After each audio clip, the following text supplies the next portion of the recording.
Okay, how to do a metal breakdown. So a sample metal breakdown can sound something like this.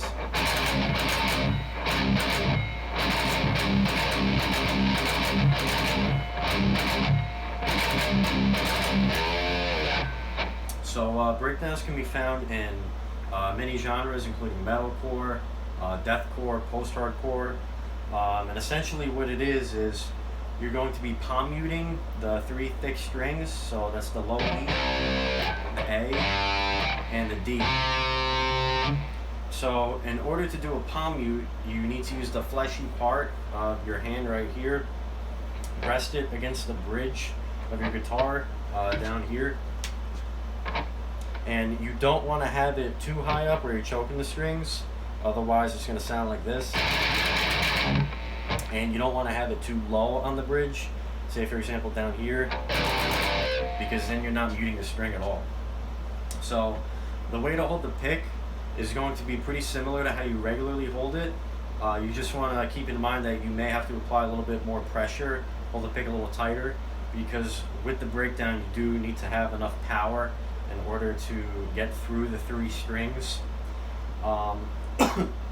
With your left hand, you want to be sure to mute the notes after you play them.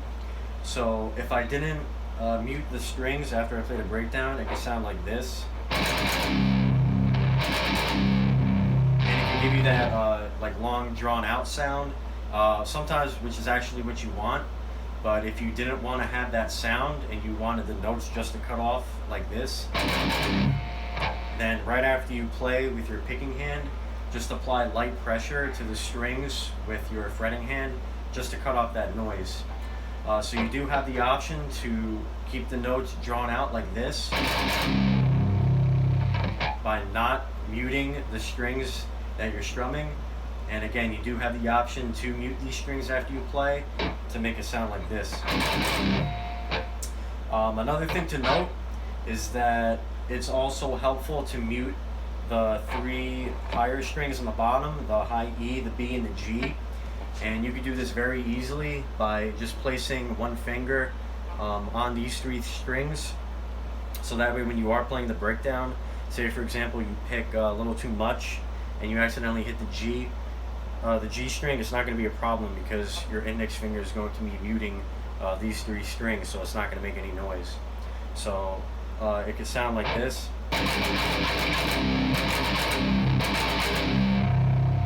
So it's going to help you out by making sure that you're not getting unwanted noise from any of the other strings. So the technique to be able to get to playing the three strings together in downward and upward strokes would be to start off by just focusing on one string. So you could pick the low E up here, and you could pick a pattern in your mind, like say 1, 2, 3, pause 1, 2, 3, pause 1, 2, 3, and you can play that pattern just using downstrokes. So for example, 1, 2, 3, 1, 2, 3. 1, 2, 3. Get comfortable doing that pattern with just downstrokes. You could also go back and forth between cutting off the strings with your left hand and not cutting it off, like this.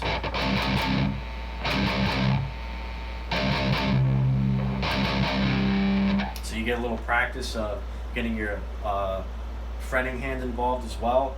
And then once you get comfortable just doing downstrokes, you can implement downward and upward strokes. And then once you get comfortable just using the one string, try to incorporate two. Do the same technique as before, just downstrokes. Once you get comfortable with that, use down and upward strokes. And just be mindful that the more strings that you're strumming, you might have to alter the way you palm mute and the amount of pressure that you hold with the pick, simply because you are using more strings now and it's going to be a little bit different. So just practice that, get the technique down with your palm muting, the pressure of the pick, your left hand, and then once you're good with two strings, same thing with three, just downstrokes. 1, 2, 3, 1, 2, 3. And and then try to do down and up. Once you get that down pretty good, then you can move on to maybe a pattern that's a little bit more complicated. Maybe 1, 2, 3, 4, 5.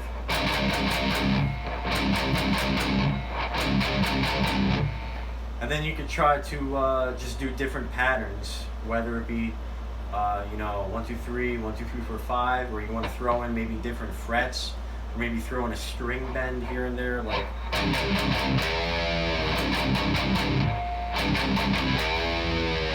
Just to get yourself comfortable doing a variety of different things. So to recap, get the palm muting technique down. You want to hold the pick slightly tighter than normal. Your left hand is very important because you can use it to mute the strings. And start off with one string, get comfortable doing downward and upward motions, move to 2, and then move to 3, and just keep practicing. Any questions or comments, right below. Thank you guys for watching.